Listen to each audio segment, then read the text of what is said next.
along with Miller Oil. The driver is Rush Hour, Rick Lanigan. Erasable Images Power Washing number 99 for Chase Cook out of Oakdale. And Scott Cook, his dad, the Big Whistle, will pick up at the rear of the field. Ladies and gentlemen, final feature event of the night. About to go green. The story in this one is, well, many subplots. Michael Bennett has 2 in a row looking for the hat trick as they come back off turn number 4. And there is the green, and Butler tries to shake off Hammond right on the start mat, and he does. And he is able to lightning bolt his way into the early lead. Now look at Ed Ricard, car number 77, and he is going to romp his way into the top 3. While all that's been happening, Ricard continues to dig in the outside lane, and all of a sudden the number 32 car of Kevin Gambacorta is making some magic in the outside lane. Scorzelli is there.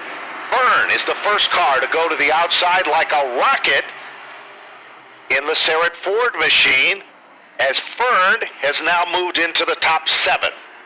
And he just ziplines his way around Michael Ray in car number 42. We'll see if he can complete that move. Big lead, Grand Canyon size for Tommy Butler as they rabble-rouse their way into the turn. Look at Ed Ricard leading on Rich Hammond. And Ed Ricard moves into second place. He does. Ricard slips up the racetrack, moving now into the 3rd position. It is Kevin Gambacorta making his presence known, and Tommy Fern. He's here looking racy at the point. Scorzelli slips up the racetrack, and that gives Wood the opportunity. Here comes Michael Bennett, the Magnum. And Michael Bennett, that car is starting to work up a sweat now as he is able to explode underneath the Scorzelli car number 18. So Bennett is on the move, but look at Tommy Butler. He is on Butler Island at the front of the field. Look at Gambacorta and Ricard in a side-by-side battle for second, and Gambacorta inches his way and takes over the spot, and right there with him comes Tommy Fern. Fern is marching to the front, and now Wood is working over Hammond, once the leader of the event. And Wood is about halfway underneath Rich Hammond. He gets the other half, and now he gets a position. It's Josh Wood moving into the top 5. Michael Bennett becomes the tail that wags the dog there. He'll pick up yet another position.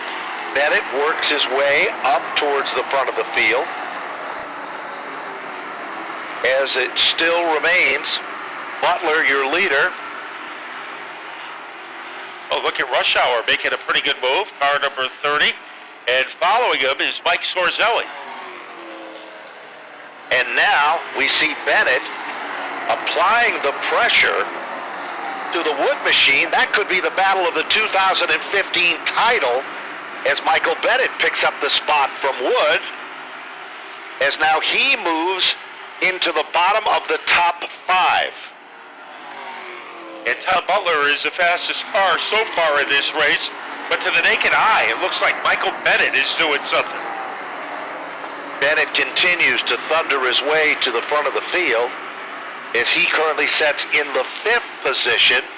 Back up front, here comes Tom Fern all over Gambacorta, and while that's happening, Michael Bennett moves down underneath Ricard, as Bennett has moved into the 4th spot, but Ricard isn't about to give up without a fight. Yeah, Ricard almost paid him back, but Bennett said no way. Here comes Tommy Fern as he tries to crowbar his way underneath Gambacorta.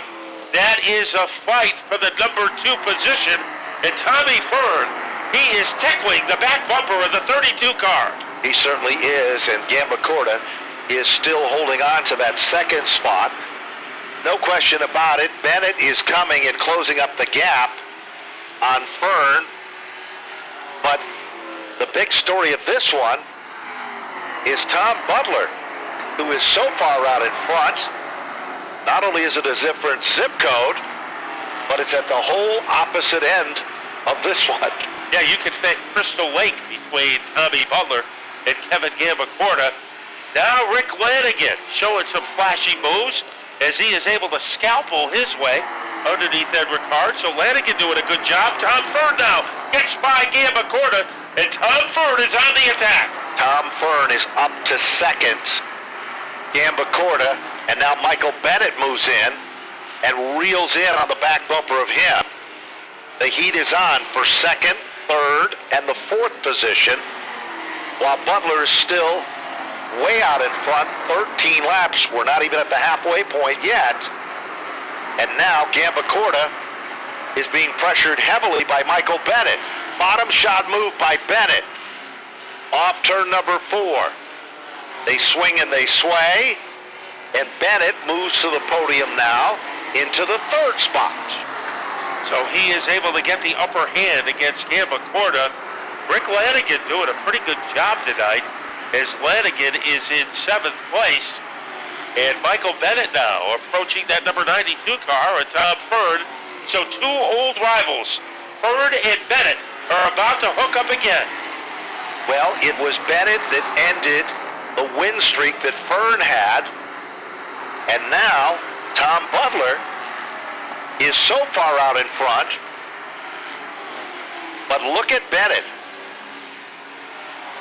He runs right in the tire tracks of Fern, and nobody's giving up an inch in that battle. A good battle for second. There's a pretty good battle, a little deeper, between Ed Ricard in the 77 and Mike Sorzelli. So that's for about 7th place. The battle for second. Here comes Bennett as he is trying to machete his way underneath that number 92 car of Fern. And right now, Tommy Fern is able to hold him off. He certainly is. As Fern gets a little bit loosey-goosey coming off turn number 2, and that forces Bennett to back out of it, and it gives the advantage to Gambacorta. Not over with yet. Second on back is a real barn burner with 18 of 32 complete. And it is still Tom Butler in his own hemisphere. And right now the closest car to him is Chase Cook at number 99. Tommy Butler has more important things to worry about. It's been a long time since he has been able to win.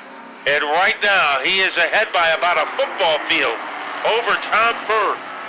Look at the battle that is now 3 cars for second, and it continues to be Fern that guards the spot. There's Bennett. Gets a wheel down under, but Fern slams the door and shuts him off. Well, it looked like Bennett was going to be able to get underneath him. It didn't happen. It might happen again here as he tries to slash his way underneath Tommy Fern. And here he comes. And he completes the move. He is halfway there. Fern's got his foot in it as they come off turn 4. They are wheel to wheel like two cymbals in an orchestra. They make noise as they come back and head to turn 1. Clean racing so far. And Bennett moves into second. But here comes Gambacorta. He's going for it as he's down underneath Fern in a side-by-side battle for third. Boy, where'd that move come from Gambacorta? As he is able to pulverize his way underneath that 92 car. And now Kevin Gambacorta is on the podium. There is less than 10 circuits remaining. Butler is the leader. Bennett is in second. Gambacorta in third. Fern for 4. Wood for 5. And Lanigan turning in a good run in the 6th spot. Before the race, Lanigan said he had some handling issues on that number 30 car. Not tonight. He is pretty smooth. Nobody is as smooth as Tom Butler. Remember a few weeks ago, he came to within an eyelash of getting a win, and right now he is leading by about a mountain range over his closest competitor, Michael Bennett. Less than 8 circuits remain as Butler, still the dominant car, hitting his marks. Fastest lap turn, 21.013. And that came early in the event. But Tommy Butler is an old veteran who knows how to save his equipment. So when they hit the line, we'll have 6 laps to go. And Tommy Butler, the one thing he wants to see is green flag racing the rest of the way. He likes green on his car, and he likes green on that flag stand even more. And he likes green for money if he's able to hold it all together. Rick Lanigan has now picked up a spot as Joshua Wood is there. So Lanigan moves to the bottom of the top 5. Josh Wood seems to have one of those cars. It's good for the short runs. But on the long runs like this, it falters after a few laps. Now it's Michael Ray in front of Tommy Butler. Will there be an issue? As Tommy Butler makes his way as he gets around Ray, and 4 laps separate him and a much-deserved victory. Less than 4 circuits. 2 miles left in the competition. Tom Butler has worked hard. A veteran driver in the late model division. Michael Bennett is closing up the gap, but the clock is starting to run out. And there is an ally between Bennett and Tommy Butler, and that is a slower car, Michael Ray. So Bennett is going to have to get by him before he has entertaining any hopes of getting close to Butler. Kevin Gambacorta has had a great run. So I think if we're looking for 2 feel-good stories tonight, Ben, you have to go with Gambacorta in the 32 and Rick Lanigan in the 31. You are absolutely correct. Ingersoll Rand, 2 circuits left. Down the back straightaway, the Hammond number 28 car goes up in sparks. And Hammond is stuck to the bottom of the racetrack, but does get it down, and it looks like we remain under green as the white flag is out. Hammond is on the safety road. In the lead is Butler. He has to get around the Cooks. First the father. Now he is going after the son, and Tommy Butler is on his way. Tommy Butler has worked hard. He deserves the win. He heads off turn number 4. Tommy Butler has done it. Back in winning style here at Stafford. Michael Bennett to finish in 2nd. Gambacorta to finish in the 3rd spot. Tommy Fern for 4th. Rich Lanigan for 5. Followed by Joshua Wood